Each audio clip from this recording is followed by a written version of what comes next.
Ukraine में फंसे बाड़मेर के अशोक वापस अपने मुल्क लौटे हैं, वतन लौटे हैं और आज जिला मुख्यालय पर पहुंचे तो कलेक्टर से लेकर एसपी ने स्वागत किया।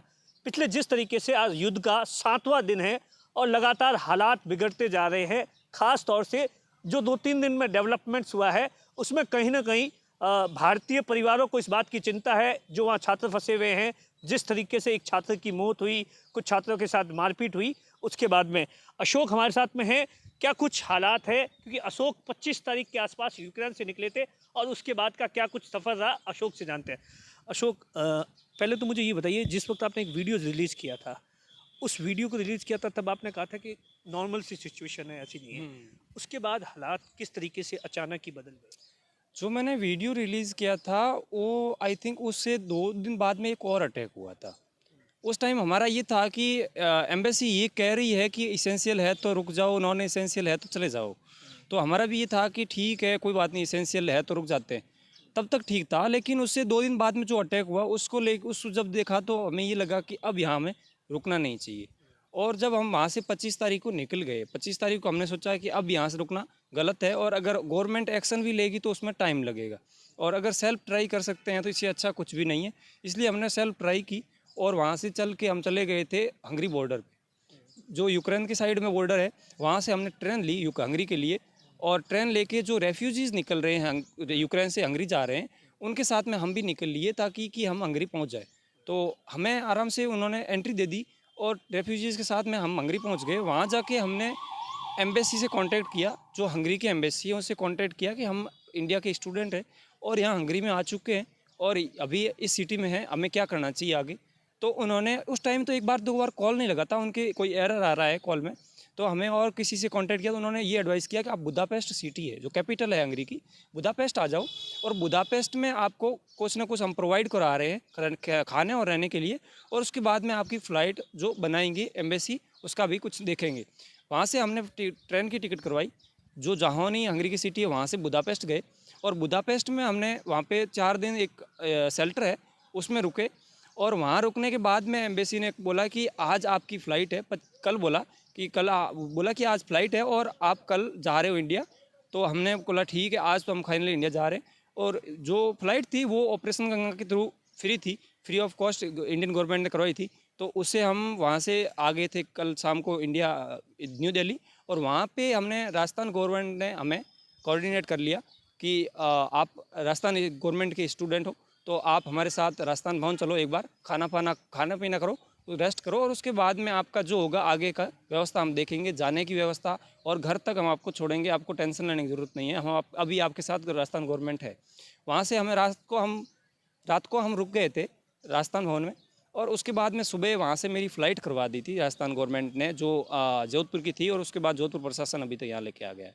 अच्छा, जिस वक्त वीडियो जारी किया था उस वक्त आपके आने की इच्छा कब लग रही थी उस वीडियो में कि क्या क्योंकि ऐसा लग रहा था कि आपकी पढ़ाई वढ़ाई डिस्टर्ब नहीं हो जाए, तो आपने सोचा कि एक बार तो उस वीडियो जब वो मैंने की भेजा था तब उसमें जैसे मैंने नीचे भी देखा था कि कुछ लोग बोल रहे थे कि आप मतलब किसको दोषी ठहराओगे, तो उसमें हमने ये भी था कि हमने गवर्नमेंट की जो एम्बेसी है वहाँ की उसकी सुनी, तो इसके लिए वो भी है कि उन्होंने स्ट्रिक्टली नहीं बोला था, और उसके बाद जो सिचुएशन थी वो बहुत ख़राब हो गई थी, तो हमने सोचा अभी यहाँ नहीं रुकना चाहिए।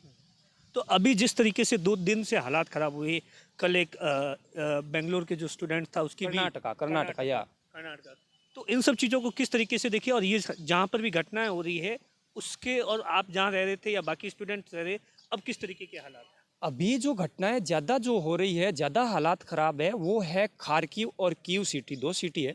वहाँ पे बच्चे जो अंडरग्राउंड में रह रहे हैं और जो बच्चे जो बंकर्स बने हुए उनके अंदर रह रहे हैं, वहाँ पे खाने पीने की व्यवस्था नहीं है, खाना ख़त्म हो चुका है ऑलरेडी, पीना कुछ भी नहीं है वहाँ पे, और इलेक्ट्रिसिटी कई जगहों पे बंद है, तो चार्ज भी नहीं कर पा रहे हैं और पेरेंट्स उनसे कॉन्टेक्ट भी नहीं कर पा रहे हैं।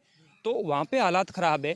और जो वेस्टर्न साइड है जहाँ से मैं निकला था, उस साइड में वो हंगरी से टच है सिटी, तो उस साइड में थोड़े अटैक्स कम हो रहे हैं क्योंकि दूसरी कंट्री भी इन्वॉल्व हो सकती है, इसलिए वो अटैक कम कर रहे हैं। लेकिन हालात वहाँ पे भी ख़राब है। वहाँ पे इसलिए ख़राब है कि वहाँ स्टूडेंट रश कर चुके हैं, भीड़ हो गई है वहाँ स्टूडेंट की, इतने स्टूडेंट इकट्ठा हो गए हैं बॉर्डर पार करने के लिए कि कभी कभार 2 दिन पहले जहाँ की जो बॉर्डर आर्मी थी उन्होंने हवाई फायरिंग की थी कि बच्चे थोड़े शांत हो और आराम से निकालें। तो वहाँ पे भी हालत ख़राब है, और ऊपर से स्नोफॉल हो रही है, 3-4 हाँ स्नोफॉल बर्फ़ गिर रही है वहाँ पे। तो अभी बर्फ़ टेम्परेचर बहुत माइनस में जा रहा है। बच्चे एक वहाँ से चल के आ रहे हैं, कई कई गाड़ियों से भी आ रहे हैं तो परेशान होकर आ रहे हैं, ऊपर से बर्फ़ हो रही है और रस इतना है कि जाने में भी टाइम लग रहा है। 2 दिन लग जाते हैं, कईयों को 3 दिन लग जाते हैं वहाँ खड़े-खड़े बर्फ़ में। तो इससे भी बच्चे बहुत परेशान हैं। सरकार जो ऑपरेशन गंगा चला रही है, वो उसे आप किस तरीके से देखते हैं? सरकार को कुछ एडवाइस देना चाहते हैं वहाँ की ज़मीनी हकीकत को लेकर? सरकार जो ऑपरेशन गंगा चला रही है उसमें जैसे कि मंडे तक फ्लाइटें कम थी। 2 फ्लाइट दिन में आती थी हंगरी में, बहुत कम फ्लाइट थी। 2 फ्लाइट में एक फ्लाइट में 300 स्टूडेंट ही आ सकते हैं मैक्सिमम। तो 600 स्टूडेंट अगर आएंगे तो इस तरह आ नहीं पाएंगे। इसलिए मंडे से उन्होंने थोड़ी फ्लाइटें बढ़ाई है। पर एडवाइस ये है कि अगर और फ्लाइटें बढ़ाई जाए ऑपरेशन गंगा के थ्रू तो जल्दी से जल्दी जितने भी स्टूडेंट वहाँ हैं वो इंडिया आ सके। और आप जहाँ रहते थे राजस्थान और बाड़मेर के बाकी स्टूडेंट भी अभी तक फंसे हुए हैं, कुछ उनके बारे में कोई जानकारी या आपका कोई ग्रुप्स वगैरह होगा, उसमें किस तरीके की जानकारी आ रही है? अभी सुन रहे हैं हम कि बाड़मेर के कि 18 स्टूडेंट थे वहाँ पे। तो एग्जैक्टली मैं सबको नहीं जानता, लेकिन मेरी यूनिवर्सिटी में हम 2 स्टूडेंट थे बाड़मेर के। दोनों हम 6th ईयर में थे, लास्ट ईयर के स्टूडेंट हैं।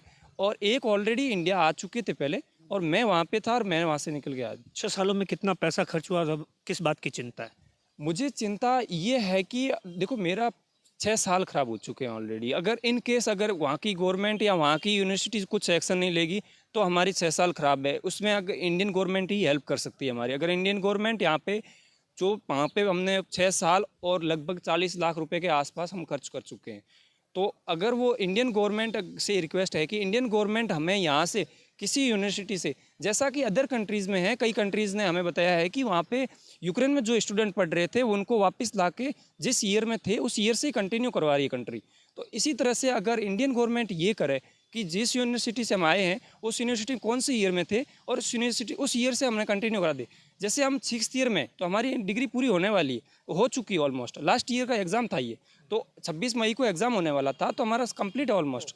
26 मई को एग्ज़ाम हम दे देवाते तो हमें डिग्री मिल जाती, और हम नहीं दे पाए तो हमें डिग्री नहीं मिलनी है। तो अगर इंडियन गवर्नमेंट हमें 6th ईयर का जो है वहाँ जो डिग्री मिलने हैं, यहाँ से अगर किसी यूनिवर्सिटी से किसी मेडिकल कॉलेज से डिग्री दिलवा दे तो हम यहाँ पे नीट पीजी करके और डॉक्टर का जो हमारा जो सपना है, जो पैसे खर्च हुए हैं वो सक्सेस हो सकता है। अभी यूनिवर्सिटी ने कोई दिशा निर्देश जारी किए ऑनलाइन क्लासेस? यूनिवर्सिटी ने अभी कुछ नहीं बोला है। यूनिवर्सिटी ने अब जो वार के लास्ट हाथ आए उनको लगा कि अब यहाँ स्टूडेंट मर जाएंगे, उस टाइम यूनिवर्सिटी ने बोला कि अब यूनिवर्सिटी हम बंद कर रहे हैं। वो भी कुछ तारीख बताई 13 मार्च समथिंग, तो उस तारीख तक मुझे नहीं लगता कि वहाँ कुछ नॉर्मल हो पाएगा। आप इंडिया पहुंचे, परिवार वालों को पता चला, कितनी खुशी थी और परिवार वालों को कितनी चिंता? मैं इंडिया पहुंचा, दिल्ली आते ही मैंने घर वालों को कॉल किया था। उनका ये था कि हम बहुत खुश हैं, तुम जल्दी से जल्दी घर आ बस। कि बीच में तो इसीलिए मैंने राजस्थान गवर्नमेंट से ये रिक्वेस्ट करी कि मैं को जल्दी से जल्दी घर पहुंचाऊँ, क्योंकि घर वाले परेशान हैं। आप जिस सेंटर्स में थे, खाने पीने की क्या व्यवस्था थी? हम एक शेल्टर्स बोल सकते हैं, जो भारतीय समाज है, जो हंगरी में रह रहे हैं लोग हैं, जहाँ वो जॉब कर रहे हैं, उन्होंने हमारे लिए व्यवस्था कर रखी है कि जितने भी इंडियन बच्चे आएँ उनको खाने की व्यवस्था, रहने की व्यवस्था और पानी की व्यवस्था और सब कुछ व्यवस्था देख रहे हैं वो लोग।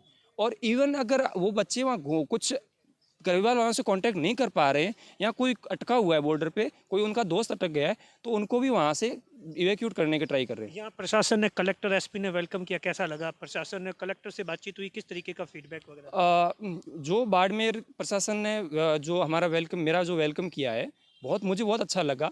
और कलेक्टर साहब ने अच्छी बात ही बताई मेरे को कि अब तुम आ चुके हो, अब तो डोंट वरी, कोई वो आपको चिंता करने की ज़रूरत नहीं है, और जो होगा इंडियन गवर्नमेंट आपके लिए अच्छा ही करेगी, और होप सो सब कुछ अच्छा हो। और बाकी यही है कि मेरे जो और दोस्त फंसे हुए हैं उनको लेके भी मैंने कलेक्टर साहब से बात की कि कुछ दोस्त फंसे हुए हैं, तो उन्होंने बोला कि आप अभी कुछ ट्राई करो कि कहाँ वो है, लोकेशन का ट्राई करो और हमसे कोऑर्डिनेट करो, हम ट्राई करेंगे कि उनको भी निकालने की।